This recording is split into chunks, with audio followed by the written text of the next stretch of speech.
Tonight, a whiteout in Erie, Pennsylvania, and dangerous driving conditions. I-90 was shut down when low visibility caused 4 trucks to slide off the road, according to county officials. There were no reported injuries.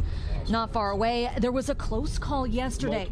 New video captures the harrowing moment a trailer truck became stuck in the slush over train tracks. Oh, he's not going to stop. Oh, man. A freight train, unable to stop, plows into the side of the truck. Holy hell.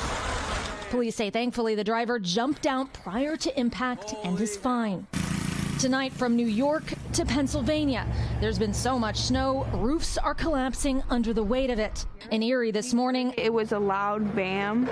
It scared my sister. The owners of Sparkle Clean Car Care tell NBC News they were supposed to be at work right around the time this happened. Cadence Denning lives across the street. You have a lot of snow on your roof. Yeah. Are you worried? Yeah, I am. It started to get us worried.